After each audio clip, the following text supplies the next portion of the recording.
Welcome to this Zentangle Quickie. My name is Heather Hartwick Gladden. I'm a certified Zentangle teacher.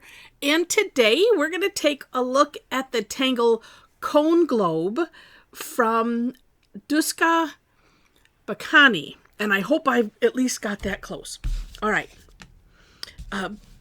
Well, at the release of this, or this is intended for our first daily tangle of the year, first quickie of the year. I always post them the evening before, so that way, because depending on time zones, but that's been my process, is the evening before is when I'll put it out there, for the next day. And so I was trying to think, I was like, well, I got to have something,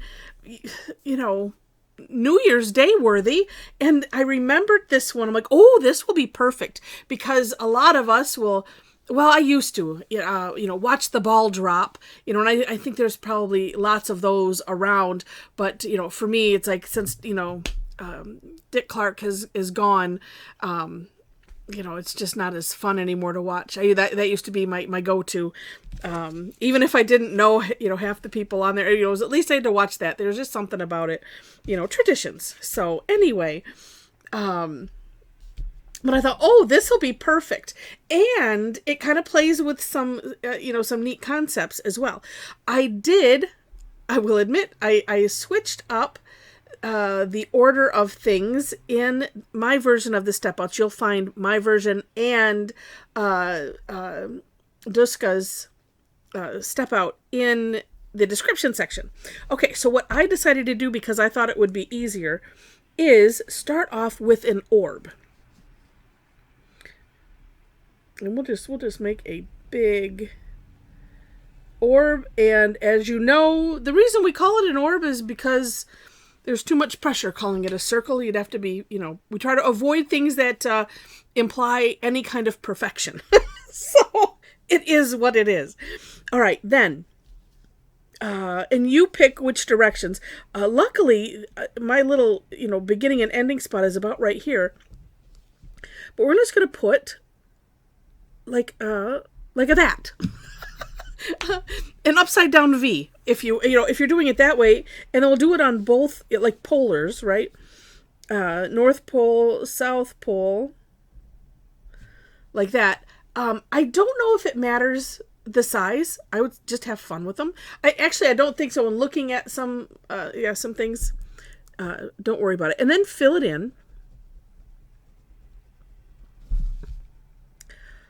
And one thing I was trying to determine from the step out was if this, was connected in any way. Because on Duska's, she has very few steps, but it almost looks like there's a connection between like the edge of this and maybe the first curve. I'm gonna dare say it doesn't matter.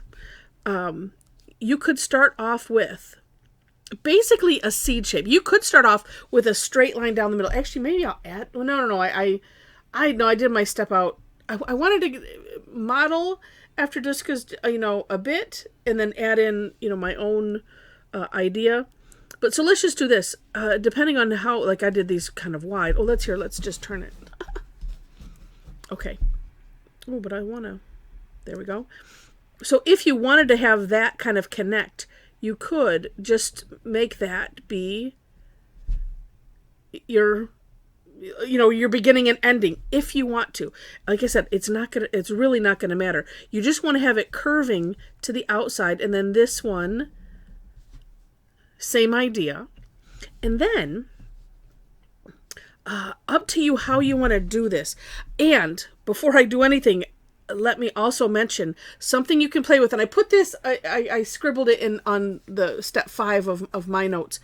Something you could play with is the distance between the lines that we're going to draw. So for instance, and I will attempt to do this. You know what? Actually, well, no, let's do it. Okay. So start with a certain distance here. And we're basically auraing, kind of coming from that same point. And then the idea would be to go get a little bit, have them be a little bit closer together. There we go. As you get to the end. And then, yeah, there we go. We can just fit one in very carefully there. Okay, and then the same thing on the other side.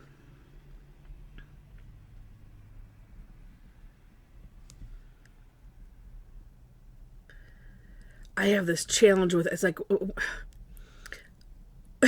I have like an aura distance, and it just seems like my pen just says that's our distance, and that's it. Sorry. You're out of luck. I have to really think about it to make it, do something different. And then in the center, this is what I did, is I just, put a line down the middle. And you could, like I said, you could start up this way. I might. I'm looking at myself going, I might change up my step out before I put it on there. So I don't know what you'll see. I might just redo the whole thing and start this way, where you have this center line and then some curve lines. There's some other things I know that I'm trying to remember what tangle it is, but either way, it all works. And so it's kind of wider, thinner as we go. Now we're going to turn it 90 degrees and do the same thing going in this perpendicular. And it's probably, I'm thinking, well, oh, good thing I can make that bigger, because that's a little off. Yep, so so's that one. So I'm just going to go with it. It's all good.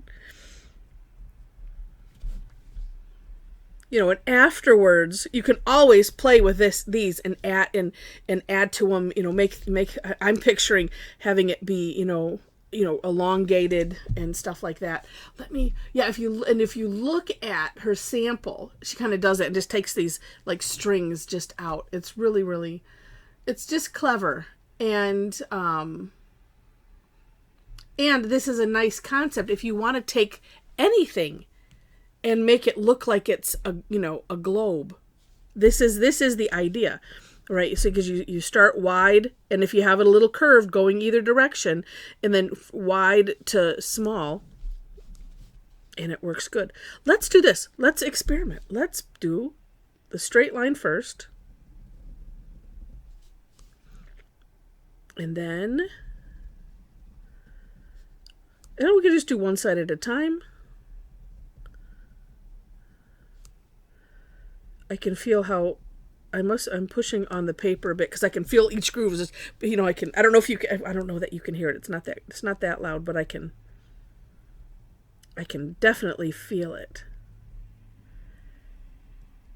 And this part might get a little eyeball confusing, but just keep going. And I would also dare say, when you get up, towards the edges, you don't have to take it all the way from here over, because you can just kind of just start wherever, so you just have that nice curve line towards the edge. Look at how neat that is. I didn't need to tell you all about the other step out, because I think I am gonna change it. It just makes sense. Okay, because getting the center line is kind of sort of important, even if it's not in the center, but just having, almost, and you could do a crisscross really first, and then, and go from there. But sometimes I just find those placements important.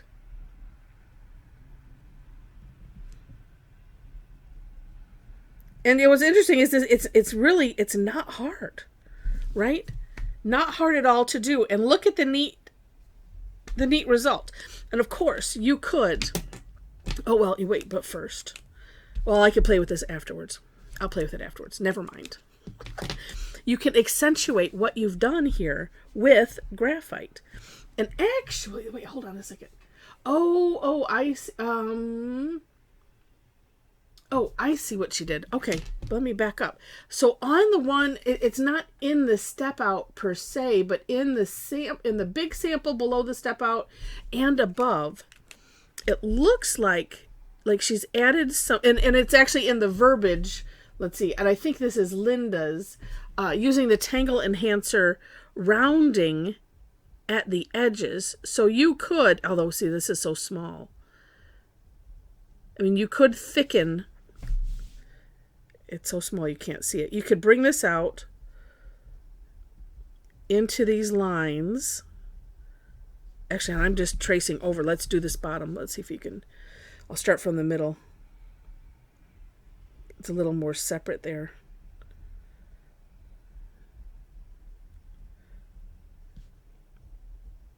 But you say, and rounding is more of where, you know, you have two lines and then you round it out. This I would rather call this adding weight. So we're weighting the ends. So see, like that. I like that notion better, because then you could bring it down if you wanted to. Maybe it's a combination of, we'll call it that.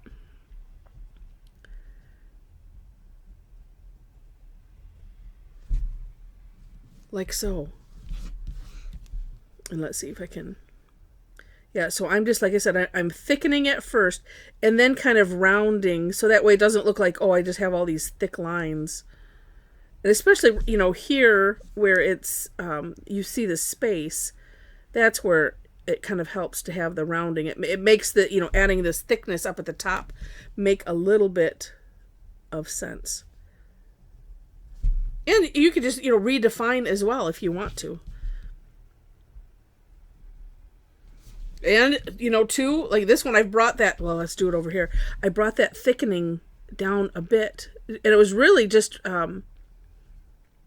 like redefining the lines a little bit, so you could do that and have fun with that. You know, I usually bring it down until the point that it actually merges into the line that's existing. So that's usually what determines how long my weighting goes.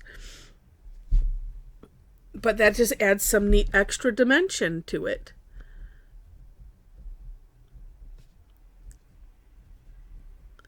And just add, you know, and it's one of those things, just whatever you do, just do it to all of them. It's just like, that's why there's no such thing as a mistake in Zentangle, is because, you know, whatever you do, whether you intended it or not, just, you keep doing it. Now, you can also accentuate, this is what I was going to do before, you can accentuate what you have here with some graphite. Right around the edge.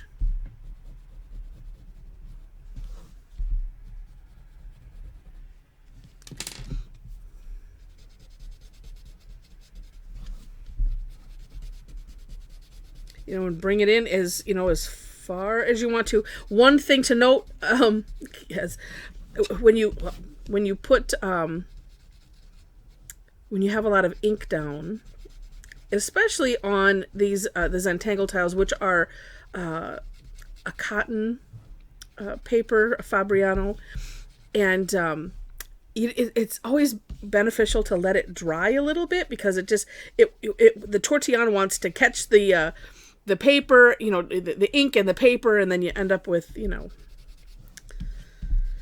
sometimes a mess, but it's all right. Just use the Tortillion lightly. Look at that.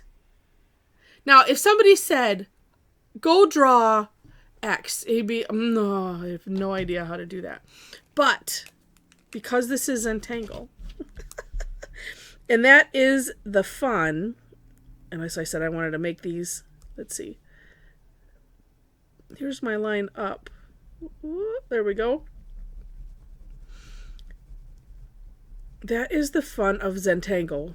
You know, it's, I know just for myself, it has opened up art to me. And it's just absolutely amazing. And I hope, because just from a conversation that was happening on a CZT forum, it's one of those things where, you know, I always hope, and at least I hope I'm developing the reputation of, well, if Heather put it out there, I could probably do it. That's my aim, because I would never want, because I have done this, but then the other side of me goes, well, let's figure out how we can do it, and then if it's too much like art, then forget it. I wouldn't want somebody to think, oh, well, that's too complicated for me. Oh, I would never be able to do that. And if that's the first thought, at least the second thought, it could be, well, Heather did put it out there, so maybe she made it understandable. That is my aim, because I am so fascinated. So look at how neat that looks. I'm so fascinated by, that I can do these things, and and you just learn these techniques through the Zentangle method. And let me just give a plug. Highly recommend, if you have never done so, taking a quote beginner's class. I do quote because I call it Zentangle Essentials. On the 5th, when there's a month with 5 Tuesdays, the 5th Tuesday, I'm offering the Zentangle Essentials. I'm only charging $15. It's kind of like an introductory price, just because I want to spread the essentials as much as I can. It's a fun. We have fun, but it's a little bit. It's as serious as I will get, just to explain the essential strokes, the essential, elements, techniques, lingo, all of that, and the 8-step method. I think a lot of people don't realize there isn't actually a method that's what Zentangle is. And I just want to, make sure that is out there. So let me first say, if you've enjoyed this, before I forget to say it, please click the like button. If you've not done so yet and would like to, if you like it enough to see more, would love to have you be a subscriber to the channel. In the description section, links to step outs, I have a link tree link below those, so you can then, when you go to there, you'll have links to everything that I think is important that you might want to view. So my website, there you'll find information on classes. I don't have a method there. I have a blog you can follow. I don't generally post the classes, which is silly, but I have not gotten in the habit of doing that yet. But there are some other places that you can follow me for when I post classes. Facebook page is number 1. Also, if you want to hang out with a bunch of tanglers that are absolutely amazing, there's a link to our private group page. There are 4 questions to answer, just so you know, to gain entry. I have a link to Eventbrite and meetup.com. Those are places where I post classes. Just that way, if you want to be informed, then, there you go. Or you can just, because I think if you follow, it'll probably send you an email or something. I'm not sure. But anyway, so I would highly encourage, if you've never taken something like that from a CZT, make sure to do it. Would love to have you join us. And let's see. I do have a lot of classes that are free, just by the way. And I do have some other ones that are paid as well. And you can see what those look like on the website. I think that's it. So with that, thank you so much for watching and having fun, and I wish you happy tangling.